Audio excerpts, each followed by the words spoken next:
a study that was done not long ago. And this was done by Deloitte.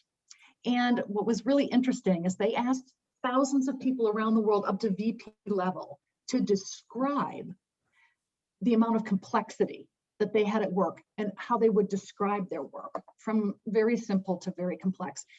75% of the people that responded described their work as complex or very complex.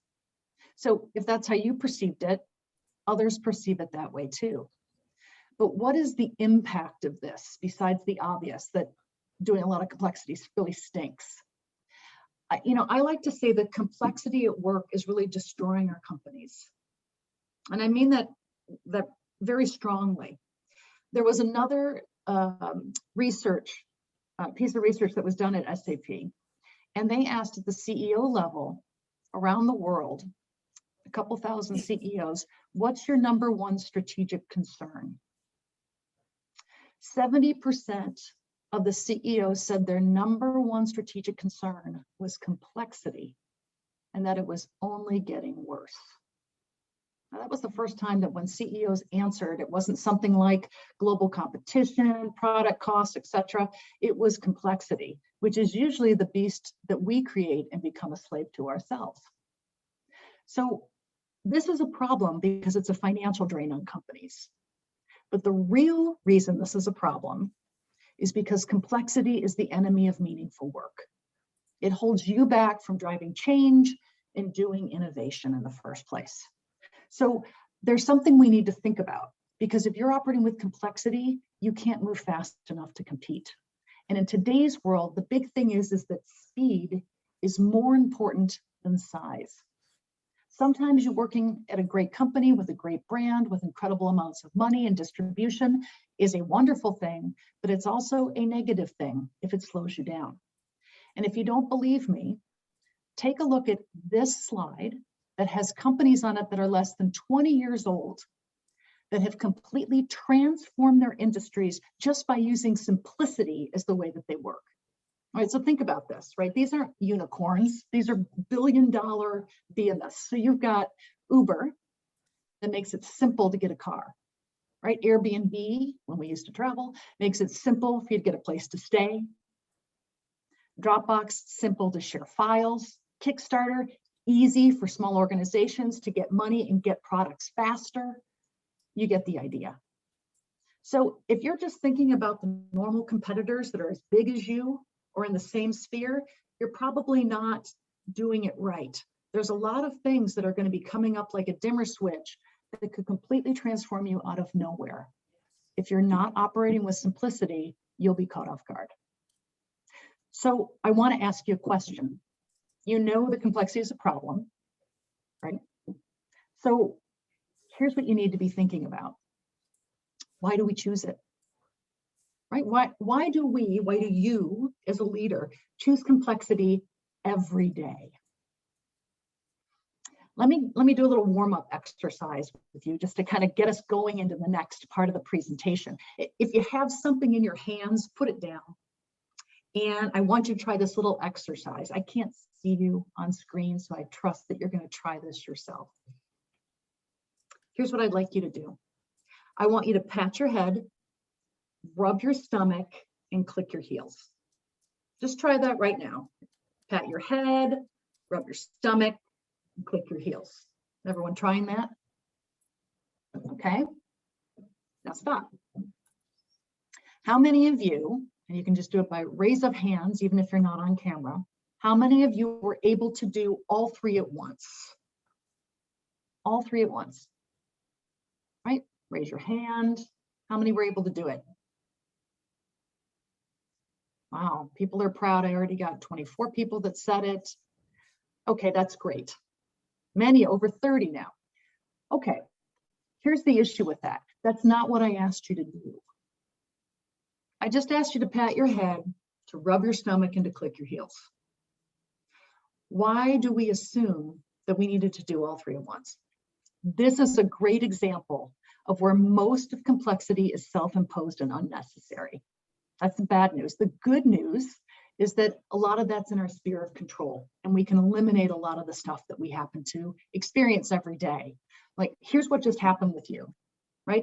You did all three things at once because you think multitasking is more effective than doing one thing at a time, even though the science shows us that doing one thing at a time is more effective in the long run and gets better results.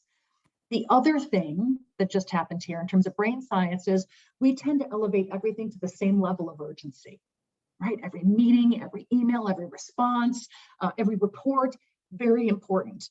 But is it?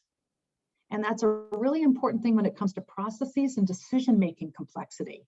What things are worth urgency and which ones really aren't. So if you did do all three at once, that's okay. That's what most people do. But this gets you thinking about something I call the complexity trap. So tell me, and you can write this in the chat if you want, how many of these are a reality within your organization or your team, right? The complexity trap is this, it's three things. One, it makes you less focused because a lot of our organizations focus on more, right? We get rewarded for more versus valuable, right? I don't know many organizations that promote people for doing less. You usually get rewarded for running more geographies, more products and services, for running more people, more revenue. You get the idea. But it's not about how much or how much you get done on your to-do list every day. It's what's on that list in the first place. Okay, so that's the first trap. The second trap is complexity gives us less agility, right? I'm talking about that speed message. And what that does is it causes us to trade the telescope, right, the vision for the microscope. And we end up spending all our time internal in the data versus external with customers. The third thing is that the result is less thinking, right? We are really focused as people, as a society, as a culture on doing versus thinking. And I would argue that within most organizations, thinking is a daring act. Thinking is a daring act. You know, if you walked into someone's office, when we used to do that, when you walked into someone's office and you saw someone, imagine just staring out the window, and you'd say, hey, sorry to bother you, what are you doing? And if the person said, you know, I'm sorry, I was just thinking.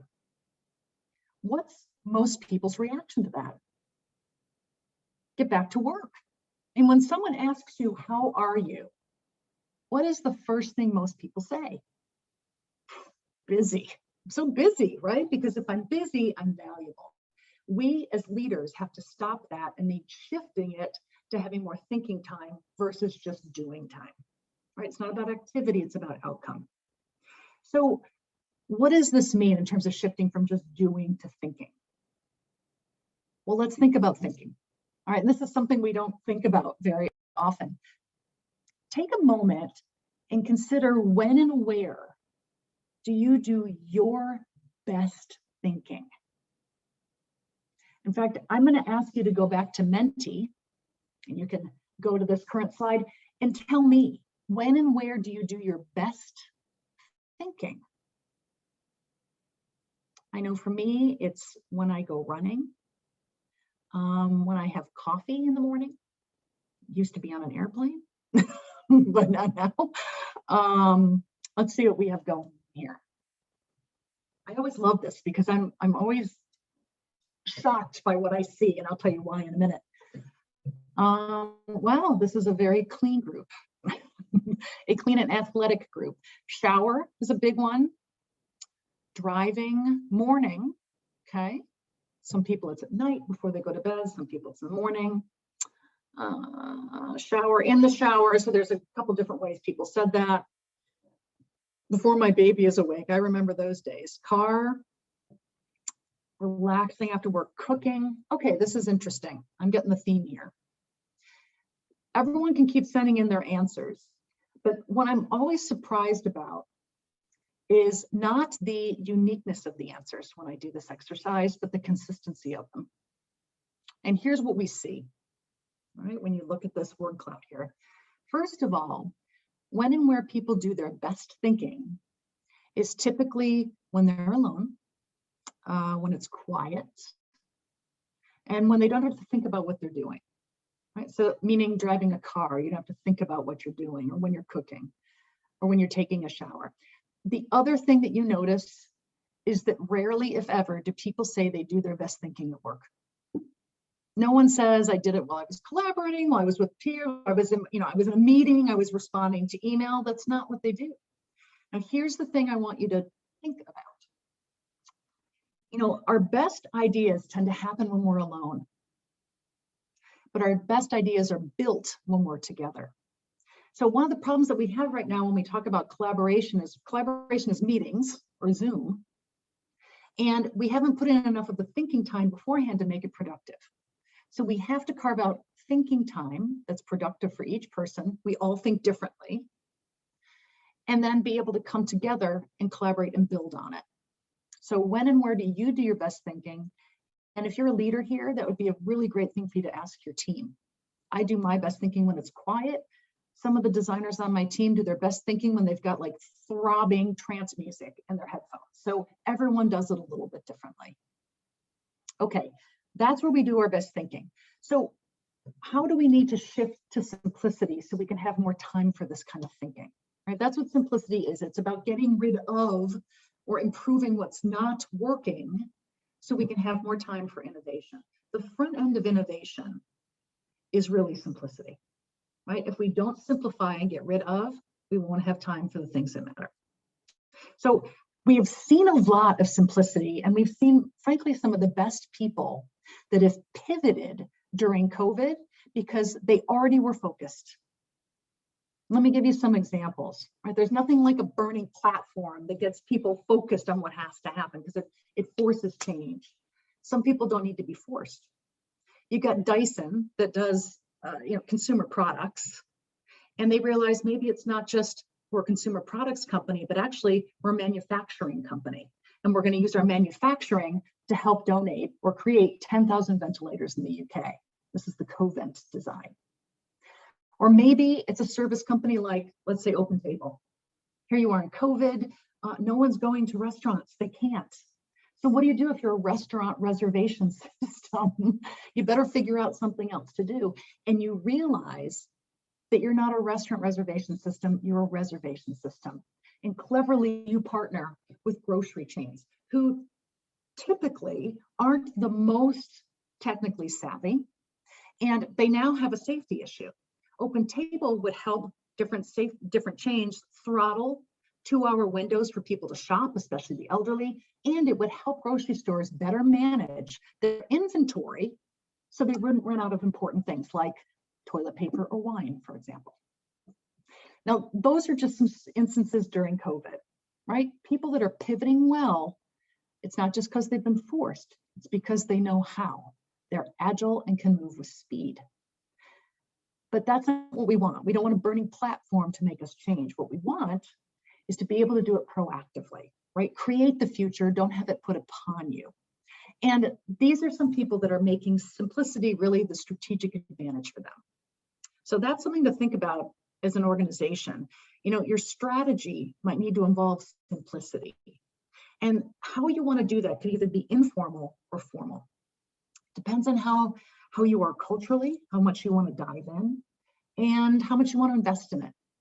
So on the informal end, you've got people like Google or HBO that have committees that are designed to identify meaningless work and root it out. You've got people like Tesco who realized, we don't need 18 kinds of ketchup. Maybe 8 is just fine. You've got people like Philips who actually placed a big bet not long ago on not being lots of things, but actually focusing mostly on healthcare in terms of the products that they develop.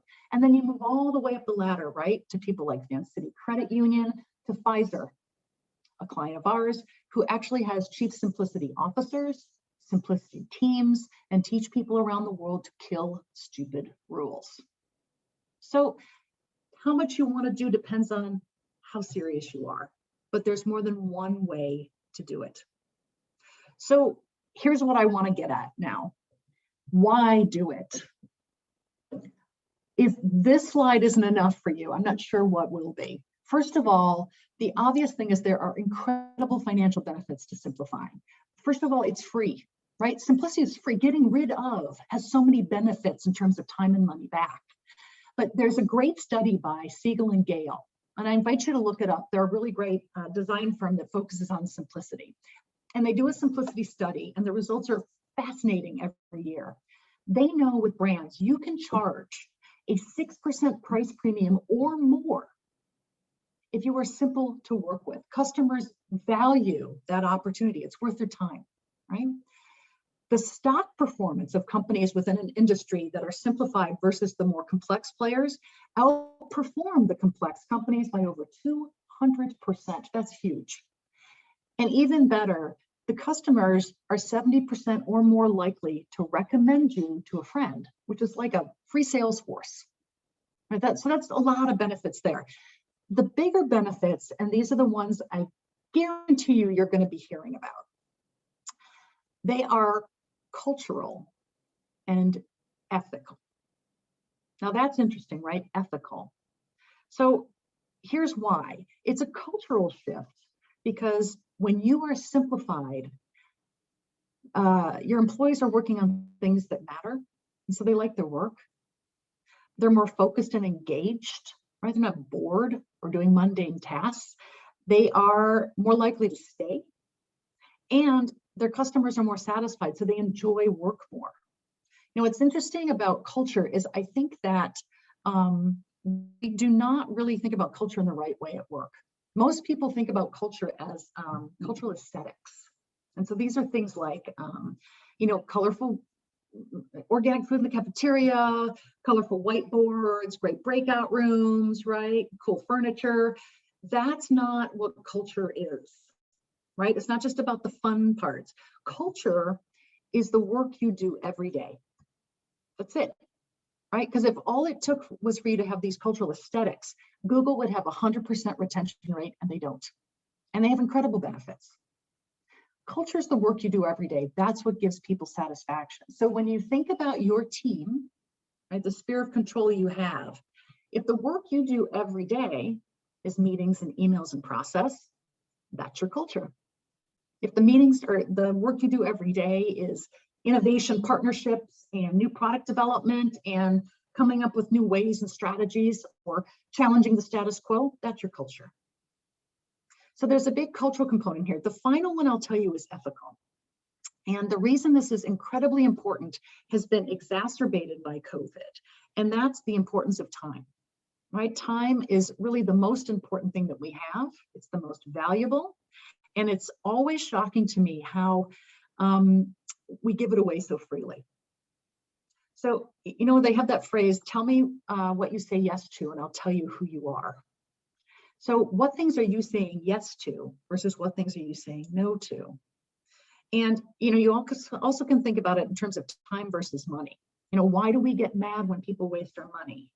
But we don't get the same level of mad when people waste our time. It's a non-renewable resource. So there's going to be a lot that's happening within organizations, not just financially to simplify, but pretty soon from an HR standpoint, it's going to become an ethical issue. And that's come up a lot during COVID in terms of work-life balance. So let's start talking about how we could impact with simplicity. So go back to Menti for me, right? On your phone or on your device. And I'd like you to share with me now, based on what you've learned so far, what would be the impact if we simplified how we worked at our organization? And what do you think would happen? What would be the result? What would be the feeling or outcome? And again, I'm always surprised by the things that I get here. Greater satisfaction, so much time back. Great increased happiness, greater satisfaction, balance, efficiency. Yeah, efficiency is also a big one. Joy, rest, accomplishment. These are great. I see a lot of these, and it's interesting to me within a group, the ones that are the biggest tell me the biggest shift in areas that are needed for the organization. So this is a really interesting thing, again, to do across a function or with your team to figure out what impact would happen if you simplified and where you can start to focus first, right? Is it more of emotional impact or is it an efficiency and financial impact? They're typically related. All right, what would be the impact for how we worked? Now I'm going to ask you another question. Okay, and this is just for you. All this is anonymous. So what's holding you back? Right? What's holding you back from simplifying how you work? Don't overthink it. Just type it right in. And then we're going to have a discussion about really where complexity comes from. Right? Being busy, government, other departments, control, good. Red tape.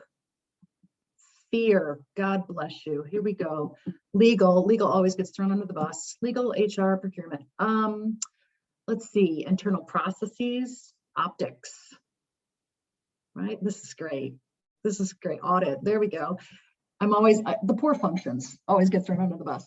Okay, so as these are coming in, this is what you're going to realize. If I had another slide here, I would have 4 rings on it. And when you ask people what drives complexity, what kind of complexity do they come up with? The first thing most people say, especially we deal a lot in regulated industries like defense firms, intelligence agencies, pharmaceuticals, financial services. The first thing people say is regulations is what drives complexity. I don't think that's every day, unless you're really a lawyer or in procurement or something like this. I don't think that's really what it is. Then it's really organizational stuff as you kind of move in from that. Things like the organizational structure, the strategy, how our teams work, etc. But really, when you ask people what they spend their day doing, they say tactical complexity. And that's meetings, emails, policy, decision-making, stuff like that. That's what's interesting. And that's driven by behavior. Risk, fear, power, control, and trust. That's a lot of what you just said here. So if we can help change people's behavior and make it safe for them, we can start to change the tactical stuff. That's our sphere of control. We got to move from that sphere of concern to our sphere of control. You're probably not going to change the government regulations right now. So what can we change? Sphere of concern. All right, so let's get into that. And this is where we're going to give you right now and quickly 20 techniques and work hacks, basically, to simplify. These are tried and true techniques that we've created, as well as other clients that we've learned from around the world, and they're great. They all work and they all get immediate results. Here's my challenge to you. You can only try one. Only one, right? You have to keep it simple. So which one resonates the most with you? Write that down as we go, because I'm going to ask in the end to commit to one. Okay, so let's start with some bigger ones, because I think we have to kind of analyze before we can dive in and simplify. So the first thing is, you don't want to be that leader that just goes off to their team and says, hey guys, let's simplify. It's kind of like going to everybody and saying, hey guys, let's innovate. I mean, people don't know exactly what you're talking about. Like, how much? Are you sure? Like, in what areas? So let's figure out where the problem is and then identify specific places that we can simplify. So this technique is super easy. What I'd like you to do, you can do this individually, by the way, and then do it with your teams. Draw a T-chart, right on a piece of paper, really simple. And on the left-hand side, write typical tasks, and the right-hand side, desired work. And what's cool about this exercise is it really unearths things you didn't expect. So typical tasks is what we're going to do first. And what I want you to do is think about, your typical week or month, depending on your role. Maybe you might need a longer time horizon. And I want you to think about 20 tasks that you typically do and be specific about it. Don't just say meetings, say Wednesday status meeting. And most people will write down things like this. They would write down things like, I analyze X kind of data, I do this kind of report, I attend this kind of meeting, et cetera, et cetera. If it feels hard to do this, you're doing it right? It should feel a little hard. You should be mad at me while you're doing this. Now, once you get done with that list, assuming you've done this alone first, I want you to circle the things that you think are valuable. You can define what that means. Like it gets you to your KPIs, it gives you a raise, it gives you satisfaction. Your call. Here's what you're going to find. You're not going to circle a lot of things. And why is that?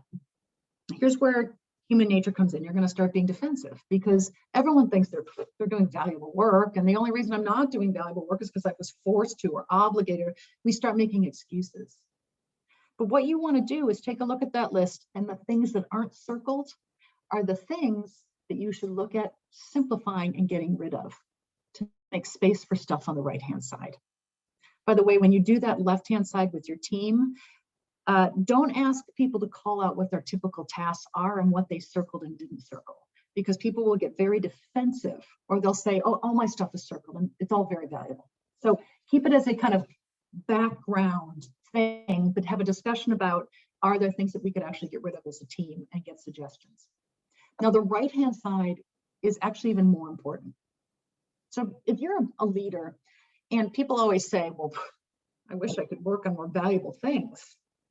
You know, I've seen that a lot, and my reaction is, oh, like what? We don't think about what that is. A lot of people are good at complaining, but not articulating where should we spend that time when we have it.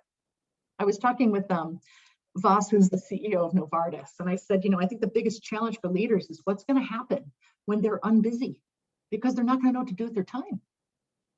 So articulating what you want to do is important. If you had all the time in the world, what do you wish you were doing? And that might be things like, and you'd write this down, meeting with innovative partners, or exploring breakthrough business models, or doing setting up innovative channels. What you've done here with your team is you're trying to start to define what meaningful work is and where you need to be focused. And the big aha when you do this is typically when you look at what you've written down. Stuff on the left-hand side, the typical tasks, those things tend to be internal. They tend to be more time-consuming, not in a motivating way, and they're more unmotivating. The stuff on the right-hand side tends to be external and more motivating and meaningful for people. Okay, so identifying places to simplify is number one. Number two, this just might be your favorite. It might be. It's a lot of CEOs' favorites around the world that we work with. Where this came from actually was with Commerce Bank, but I learned something when I was doing a session. This was in Duisburg in Germany. We were working with a nuclear power company. And they said we wanted to have a more simplified culture, but the CHRO said it would never happen because they're regulated. And of course, I took that as like a personal challenge. It's never good when the CHRO says you'll never be able to change the culture. And he said, well, let me tell you a little anecdote of why this is true. And he said, you know, there once was a scientist who had 10 monkeys in a cage.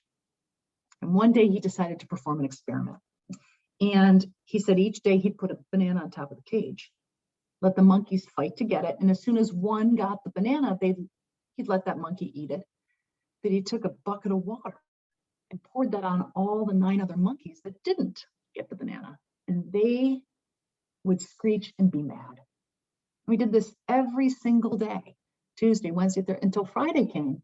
He puts the banana on top and he realizes any monkey that goes for that banana, all the other monkeys pull him back down. They were making sure nobody got that banana. So the scientists decided, well, these monkeys are smart. I'm going to change up this experiment. And he decided that from now on, each week, he would take one monkey out and put a new monkey in the cage and see what happens. So next week rolls around. It's Monday. He takes an old monkey out. He puts a new monkey in. And what does the new monkey do? Goes for the banana, right? All the monkeys pull him back down. And by the end of the week, that monkey knows, oh my God, don't go for that banana. But at the end of 10 weeks, what was surprising is that there were all new monkeys in the cage. None of them tried to go for the banana, but none of them knew why. This is what happens to us at work.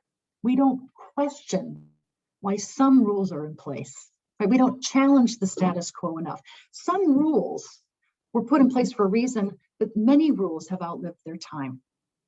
So the exercise that I think can be very powerful and a quick win, stupid rule. Now, you can just type in the chat for me or raise your hand. How many of you would love to kill a stupid rule at work, right? How many of us would love to do that? It's a very simple exercise, and it goes like this.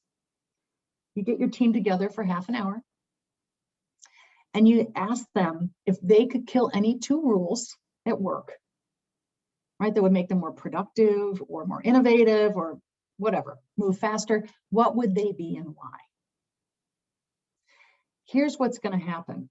At the end of 30 minutes, people will want more time, and what they will typically come up with are not rules. Right? The only boundary you have to give people is to think about within their sphere of control, the team they operate in every day. And what's interesting about this is the amount of cultural assumptions, processes, meetings, emails that people identify that can be eliminated. So one of the things I want to ask you all here, if you could kill a stupid rule at work, what one would you love to kill? Is there a stupid rule? These are anonymous, by the way, and I know it's a mixed crowd. What stupid rule would you love to get rid of at work, right? The pre-meeting to the pre-meeting. Is that a rule? I don't know. Seems like an assumption. Driving comps. Yes, of course. 5 consecutive days off. This is interesting. There are so many things here that people start to list when you do this with your team that you'll find they might not be rules, or maybe they're guidelines, or maybe they're just inefficient systems. So status updates too frequently, right? The status for the status for the status, 15-minute system timeouts, guidelines, certain meetings before decisions. Anyone seeing a theme here? Usually what will happen when we do this is the usual suspects are things around meetings, emails, processes, decision-making, reports. Typically, the good news is these are things within your sphere of control. So how can we start to help you kill these things? By the way, I'm going to be giving back to CoreLogic, and they can send this out to everybody, the inputs that you've had here in the Menti system, so you can actually show them to your teams. Okay, here comes the rapid fire round to help you get rid of some of these things. You ready to dive in? Let's do it. Okay, so I'm going to help you become a chief simplifier. Here's 18 quick things that I've seen that are the best of the best around the world. Your job is to become your own chief simplification officer. It doesn't cost you anything to do, and it's quick to get started. So first of all, let's talk about email. I don't know if anyone here has issues with email. Most people do. A few quick techniques is to get to inbox 0, and the way to do that is only touch it once, and every time you're either going to file it, answer it, or delete it, and make that your protocol. You can also create a tagging protocol like they do at Accenture or within a lot of the parts of the military, where you actually create a protocol in the subject line that says either for action, decision, FYI, etc. So you know exactly what is expected of you, and you can sort your emails by having a tagging system. You can also use a question. This is for meetings and for emails as part of the agenda title or subject line. The reason to do that is cognitive. Most people, when you are posed a question, the mind wants to automatically answer it. So rather than stating something boring like status meeting, why don't you say, how are we going to solve X, Y, Z? And that's more likely to get people thinking before the meeting. You can also use bluff, another common thing used in the military, which is bottom line up front. I do not know why so many of us build up to our key point in our emails versus just stating it up front and unfolding it from there. Another one I love from Merck in Canada is they were drowning in emails, and they analyzed it. And most of them were those FYI emails, that were just meant to be, here's an article I thought you might like. And people like just kept politically responding, right? Like, got it. Oh, wonderful. Here's my 7-paragraph response to that. It was driving people crazy. So what they would do for these correspondences that were meant to be just one way, they would type NNTR in the subject line, which means no need to respond. They cut down their emails within 3 months by 18%. The final one I would tell you, and some of this is generational, but I would say, I know we've got Slack, we've got email, but if people aren't responding, pick up the phone, right? If you have more than 3 back and forths, just pick up the phone and bang it out. That's usually a way that you can resolve it quite quickly. Okay, that's email. Keep those in mind. Next, let's go on to meetings. So I saw a lot of those in your kill a stupid rule, like a lot of issues with pre-meeting, post-meeting, etc. This gets to meetings and a little bit to decision-making too. So there's a great technique you can do, kind of like kill a stupid rule. You should kill a stupid meeting, right? You can do a meeting audit, like we did this with Sprint, and within certain more innovative groups within the company, the goal was to kill 50% of their meetings.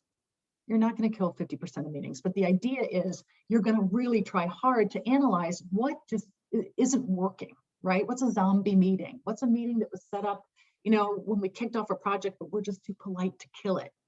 They got rid of over 23% of meetings within that group just by doing a meeting audit and writing down every daily, weekly, quarterly, ad hoc meeting they had and killing them.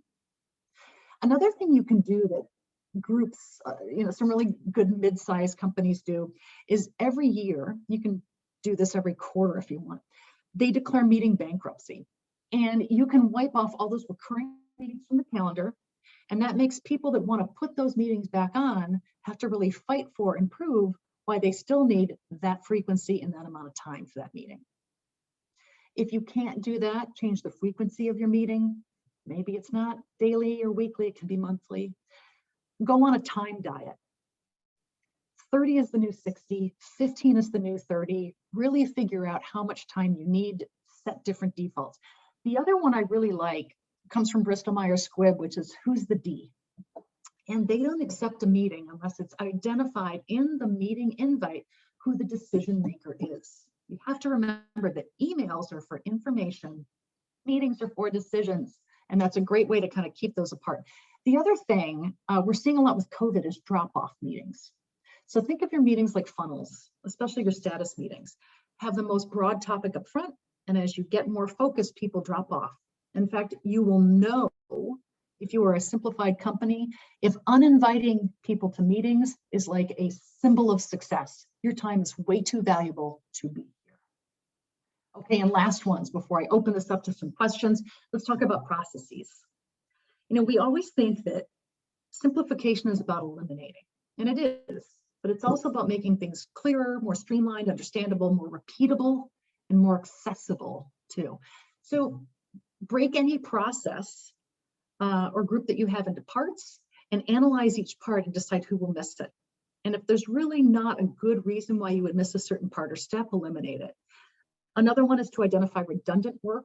HBO did this a lot with different functional groups and product groups that they put together and clarified that only one group would be in charge of a specific thing. You can do a committee or report audit. There's a lot of redundancy there. People complain about committees a lot. You can run a work hackathon. We do these tech hackathons, we do these innovation jams. Why don't we have work hackathons? There's always somebody who has a workaround, right? And if the workaround is so great, why isn't that the process? It doesn't make any sense. The last thing, or second to last thing, is eliminate time sucks.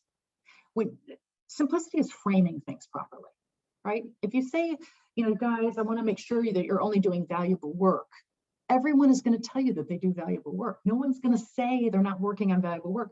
But if you ask them, hey, what are some of your biggest time sucks? Game on. They are going to tell you lots of different things you can get rid of. And the final thing I would say, and this is one of my favorites from Google, is assigning a cut the crap committee.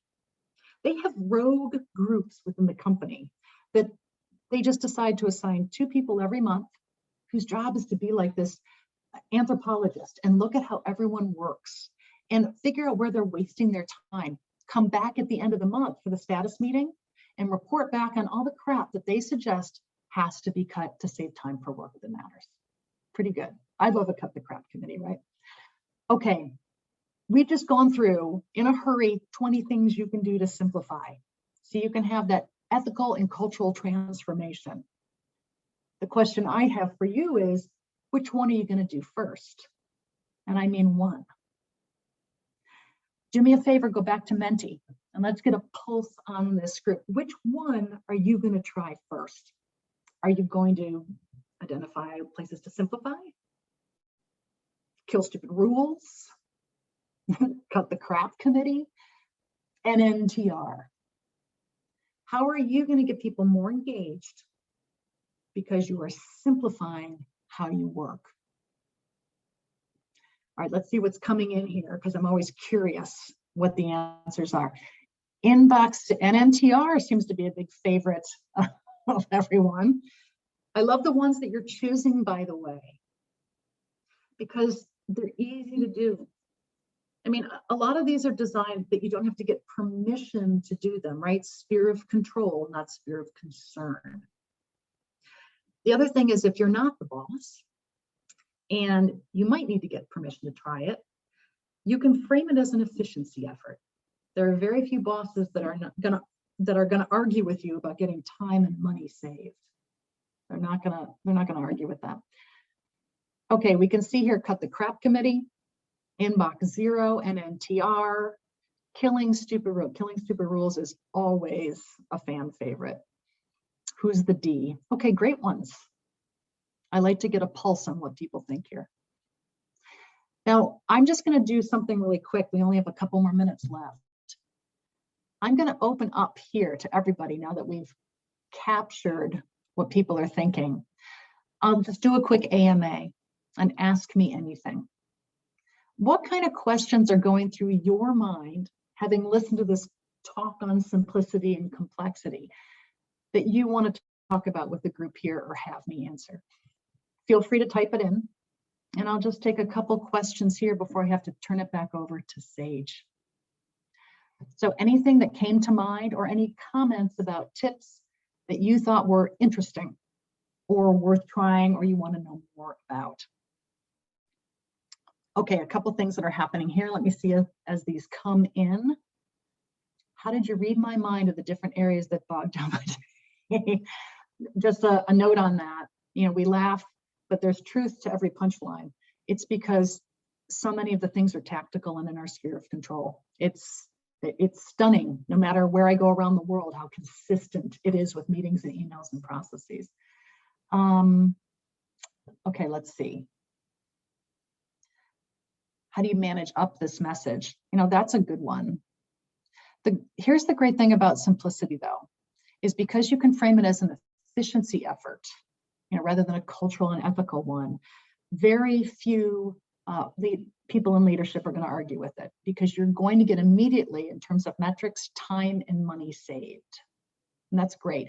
Pfizer, for example, they are focused on eliminating meetings and want to report back to Wall Street even hours saved, right? And that translates into money and time.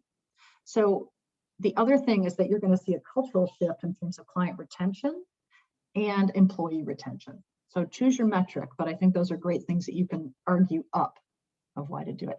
Which one of these tips does the team like best?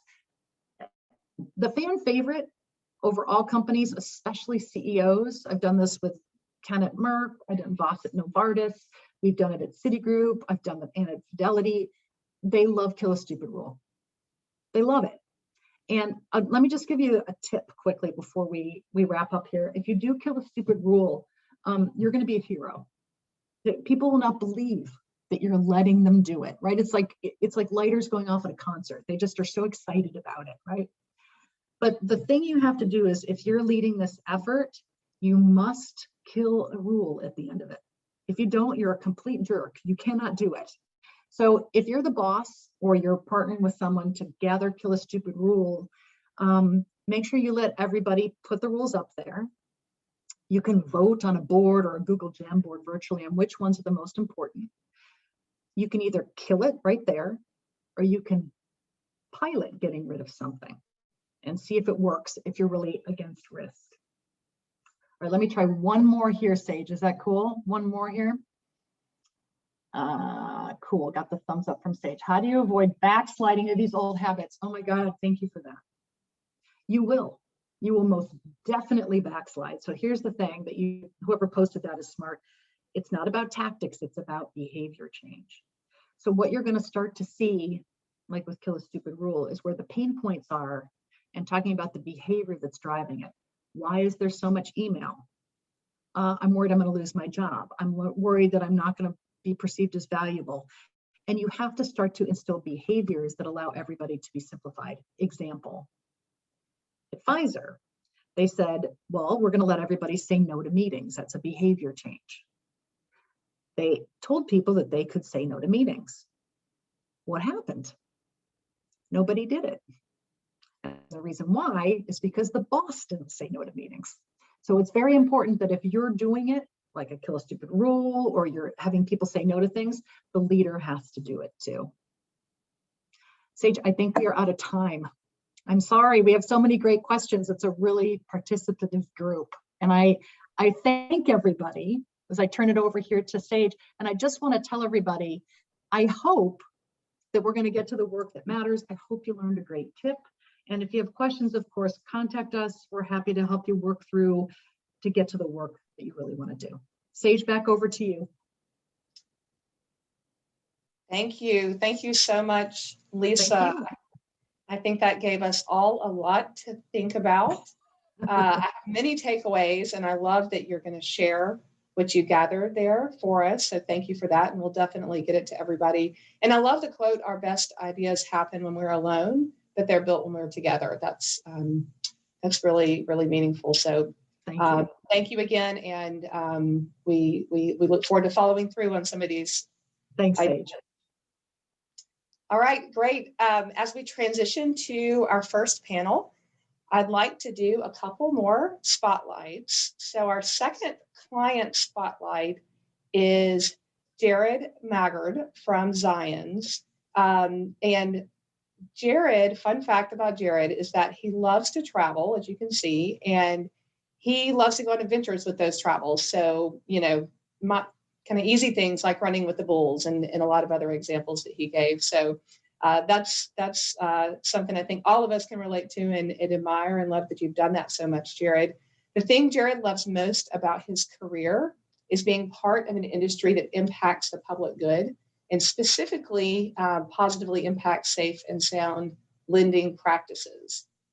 So what Jared loves to do when he travels, besides adventures, is eat and find good farm-to-table restaurants. And he looks for those everywhere he goes, including at home. So thank you, Jared, for being here and being a many-year Alpha attendee. Okay, our second employee spotlight is Beth Little. Coincidentally, she's, I think, in Utah in this picture, and Jared's in Utah, and they're both big adventurers, so appropriate to pair them together. Beth is one of our senior leaders in client services at CoreLogic. Incredible fact about Beth, she is an ultra endurance athlete. She just finished her third 100-mile race, which is really hard for me to even imagine. I don't like to drive 100 miles, and I cannot imagine running 100 miles. We see her running all over town. It's incredible. Beth loves serving others, which I can attest to, and she enjoys coaching. She enjoys fostering our vision and how she can support that vision with delivering value to customers and supporting our customers. She loves to travel, which goes along great with her endurance athlete status, and especially loves Colorado and Utah. And her favorite restaurant is currently Maggie's Kitchen, which she recently went to in Colorado. All right, so on our next session, we are moving to our Market Perspectives panel. Sean Telford, my colleague for many years and CoreLogic's chief appraiser, will be our moderator, and he has three great panelists that he will introduce momentarily. The theme of this discussion is looking for certainty in uncertain times. And I would like to turn it over to Sean Telford now. Thank you, Sage. Happy to be here. Really appreciate the presentation so far, and welcome you all, and certainly look forward to when we can get together again in person. I welcome the panelists who've agreed to join us today. We very much appreciate their times. We have Scott Reuter from Freddie Mac. He's their chief appraiser with us today. We have Lyle Radke, who is the director of collateral policy at Fannie Mae, and Frank Notaf, who is the chief economist here at CoreLogic. So we certainly appreciate you gentlemen for being here today and look forward to our discussion. As Sage mentioned, we're going to talk about the current market and perspective.